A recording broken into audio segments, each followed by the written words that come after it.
போர் நிறுத்தம் ஆரம்பிக்கப்பட்டு 24 மணி நேரங்களில் மிகப்பெரிய ஒரு தாக்குதல் அப்படின்றது வந்து இஸ்ரேல் தரப்பிலிருந்து செய்யப்பட்டிருக்குது. கிட்டத்தட்ட லெபனானில் இருக்கக்கூடிய 100 இலக்குகள் தாக்கி அளிக்கப்பட்டிருக்குது. அங்கே இருக்கக்கூடிய 250 பொதுமக்கள், குழந்தைகள் உட்பட பொதுமக்கள் எல்லோருமே வந்து 250 பேர் கொல்லப்பட்டிருக்கிறார்கள். ஸோ இந்த போர் நிறுத்தம் அப்படின்றது வந்து இன்னும் எவ்வளவு நாட்கள் நீடிக்கப் போகுது அப்படின்றது மிகப்பெரிய ஒரு கேள்விக்குறியாக இப்போ மறுபடியும் மாறி இருக்கிறது. உண்மையாக இந்த போர் நிறுத்தம் ஆரம்பிக்கப்பட்ட நேரத்திலேயே இந்த ஹோர்மோஸ் நீரிணை அப்படின்றது வந்து திறப்பதாக ஈரான் தரப்பிலிருந்து சொல்லப்பட்டிருந்தாலும் லெபனான் மேலே இருக்கக்கூடிய இந்த தாக்குதல், அதாவது இஸ்ரேலால் நடத்தப்பட்ட தாக்குதலால் மறுபடி இந்த ஹோர்மோஸ் நீரிணை அப்படின்றது வந்து மூடப்பட்டிருக்குது. ஸோ இதுவரை வந்து இந்த ஈரான் போரில் வந்து என்னென்ன விஷயங்கள் நடைபெற்றது, அதுவும் வந்து நாளைய தினம் முக்கியமாக பேச்சுவார்த்தை அப்படின்றது வந்து பாகிஸ்தானில் நடைபெற இருக்கிறது.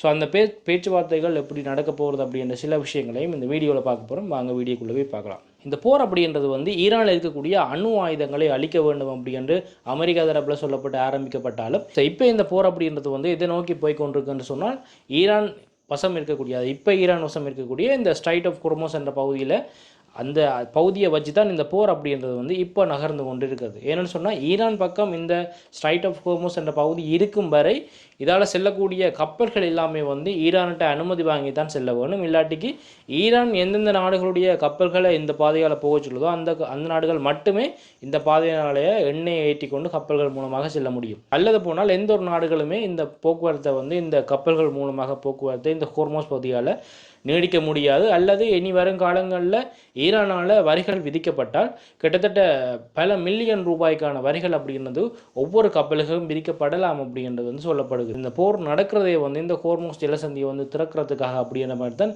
இப்போ இந்த போர் அப்படின்றது வந்து நடந்து கொண்டிருக்குது. ஏன்னு சொன்னால் ஈரானில் இருக்கக்கூடிய இந்த ஹோர்மோஸ் ஜலசந்தியை வந்து திறக்க வேணும். ஏன்னு சொன்னால் உலகத்தில் வந்து பல நாடுகளுக்கு கிடைக்கக்கூடிய எண்ணெய் அப்படின்றது வந்து முற்றுமுழுதாக இப்போ தடைப்பட்டிருக்குது. ஏன்னு சொன்னால் உலகத்திலே 20 வீதமான எண்ணெய் அப்படின்றது கொண்டு செல்லப்படக்கூடிய ஒரு முக்கியமான ஏற்றுமதி தளம், கொண்டு செல்லப்படக்கூடிய தளம் அப்படின்னு சொன்னால் இந்த ஹோர்மோஸ் நீர்நிலை பகுதி தான்.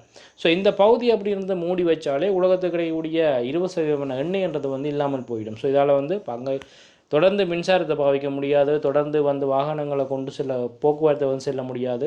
ஸோ இதால் வந்து அத்தியாவசிய தேவைகளிலிருந்து எல்லா வசதிகளுமே வந்து அங்கே பாதிக்கப்படும். ஆனால் ஒரு ஈவி கார் வச்சுருந்தாலும் வந்து அதுக்கு சார்ஜ் பண்ணணும்னு சொன்னால் கூட மின்சாரத்தை நோக்கியே தான் நாங்கள் போக வேண்டியிருக்கு. வெறும் 33 கிலோமீட்டர் அகலம் இருக்கக்கூடிய இந்த பகுதி அப்படின்றது வந்து ஈரான் வசம் இருக்கிறது. அதாவது ஈரான் வந்து இதை வந்து எந்த ஒரு காரணத்துக்காகவும் இந்த பகுதியை விட்டு கொடுக்க மாட்டார்கள் அப்படின்னு சொல்லப்படுது. ஒரு வேளைகளில் ஈரான் வசம் இல்லாமல் இந்த ஸ்ட்ரைட் ஆஃப் ஹோர்மோஸ் பகுதி போனால் இந்த போர் அப்படின்றது வந்து மிக வித்தியாசமாக இருக்கும்.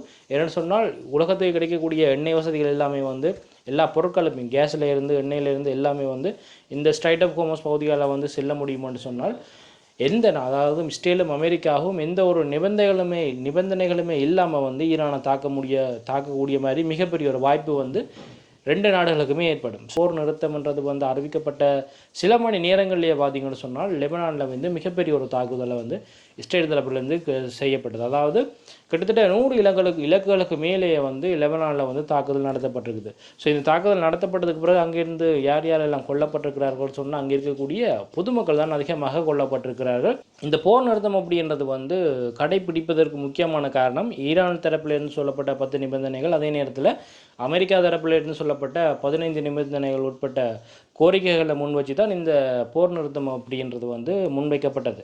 ஸோ இப்போ இஸ்ரேல் வந்து லெபனானில் தாக்குறதாலே மறுபடி வந்து ஈரான் அப்படின்றது வந்து அடுத்தடுத்த கட்டங்களில் தாக்குதல் நடத்தலாம் அப்படின்னு சொல்லப்படுது. தொடர்ந்து இந்த போர் அப்படின்றது வந்து மறுபடி தொடர்ந்தால் மிகப்பெரிய அளவில் அதாவது கச்சா எண்ணெயினுடைய விலை அப்படின்றது வந்து மிகப்பெரிய ஒரு அளவில் அதிகரிக்கும் என்று சொல்லப்படுகிறது.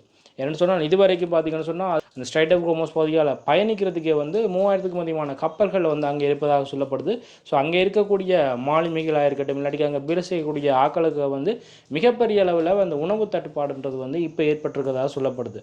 ஸோ இந்த போர் அப்படின்ற தொடர்ந்தால் கண்டிப்பாக அங்கே கப்பல்களை வந்து பழுதுபார்க்க வேண்டிய தேவையிலிருந்து அங்கே இருக்கக்கூடிய நபர்களுக்கான உணவு தேவையிலேருந்து எல்லாமே வந்து மிகப்பெரிய அளவில் பாதிக்கப்படும் அப்படின்றதான் ஒரு முக்கியமான ஒரு விஷயம். ஸோ இதே நேரத்தில் நாளை தினம் பாகிஸ்தானில் நடக்கக்கூடிய அந்த சந்திப்பு, அதாவது பேச்சுவார்த்தையில் கூட என்ன மாதிரியான முடிவுகள் எட்டப்படும், இல்லாட்டிக்கு இப்போ வந்து வலைத்தளங்களில் பார்த்தீங்கன்னு சொன்னால் ஈரானுக்கும் அமெரிக்காவுக்கும் இடையிலான உரையாடல்களும் கூட இப்போ மிக மோசமான நிலைக்கு மாறிக்கொண்டிருக்குது.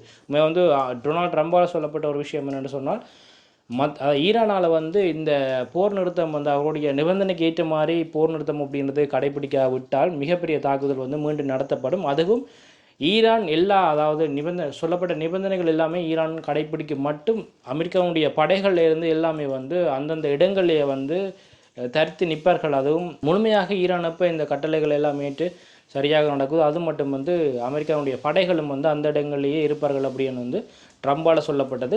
அதே நேரத்தில் இந்த ஹோர்மோஸ் நீரினுடைய ஒரு ஆதிக்கம், அதாவது அங்கே யார் வந்து கண்ட்ரோல் பண்ணுவார்கள் அப்படின்னு சொன்னால் அமெரிக்காவும் ஈரானும் சேர்ந்து அதை வந்து கண்ட்ரோல் பண்ணுவார்கள். ஸோ அதிலேருந்து வரி வசூலிக்கிறது கூட அமெரிக்காவும் ஈரானும் சேர்ந்தே பார்த்துக்கொள்வார்கள் என்ற மாதிரி வந்து அமெரிக்க அதிபரால் சொல்லப்பட்டது. ஸோ இது போர் அப்படி நடந்தாலும் இந்த போர் நடக்கிறதுக்கு முதல் பார்த்தீங்கன்னு சொன்னால் இந்த ஸ்ட்ரைட் ஆஃப் ஹோர்முஸ் என்ற பகுதி வந்து ஓப்பனில் தான் இருந்தது. எல்லா கப்பல்களுமே வந்து போய் வரக்கூடிய ஒரு பாதையாக இருந்தது. அதே நேரத்தில் யாருமே வந்து அதில் வரி வசூலிக்கிறதுக்கு வந்து எந்த ஒரு நாடுகள் அதில் இருக்கக்கூடிய எல்லை நாடுகளில் வந்து எந்த ஒரு நாடுகளுக்குமே வரி கொடுக்க வேண்டிய ஒரு கட்டாயம் கூட இல்லை. பட் இந்த போர் வந்து அமெரிக்காவாலையும் இஸ்ரேலாலையும் தொடங்கப்பட்ட பின்பு ஸோ இந்த போர் அப்படின்றது வந்து எதுக்கு இப்போ கூட்டிக் கொண்டு போய் விட்டுருக்குதுன்னு சொன்னால் ஈரான் தரப்பில் இருந்து ஈரானால் இங்கே செல்லக்கூடிய கப்பல்களுக்கு வந்து வரி வசூலிக்கக்கூடிய ஒரு நிலைமைக்கு வந்து இப்போ கொண்டு போய் விட்டுருக்குது. ஸோ எதிர்காலத்தில் வந்து இது இப்படியே தொடருமானால் மிகப்பெரிய அளவில் வந்து இந்த வரி அப்படின்றது வந்து செலுத்த வேண்டியிருக்கும். இதை வந்து யாரை வந்து நேரடியாக தாக்க போகுதுன்னு சொன்னால் இதில் இருந்து எந்தெந்த நாடுகள் எல்லாம் கேஸ் சிகரெட் எண்ணெயை பெற்றுக்கொள்கிறாரோ அந்தந்த நாடுகளுடைய மக்கள் தான் மிகப்பெரிய அளவு பணத்தை அந்த எண்ணெயை வாங்குறதுக்காக இல்லாட்டி கேஸை வாங்குறதுக்காக கொடுக்க வேண்டியிருக்கு. ஸோ இந்த போர் அப்படின்றது முடிஞ்சதுக்கு பிறகும் இந்த வரி, அதாவது ஈரானால் வரி வசூலிக்கப்பட்டால் மிகப்பெரிய அளவு தொகையை தான் நாங்களும் கொடுத்து வாங்க வேண்டி இருக்கும். இந்த போர் அப்படின்றது வெறும் கச்சா எண்ணெயில் மட்டும் மிகப்பெரிய ஒரு மாற்றத்தை கொண்டு வராமல் உலகத்திலேயே மூன்றில் ஒரு பங்கு வீதமான உர ஏற்றுமதி வந்து இந்த உர போக்குவரத்து அப்படின்றது வந்து இந்த ஸ்ட்ரைட் ஆஃப் ஹோர்முஸ் பகுதியாகத்தான் கொண்டு செல்லப்படுகிறது.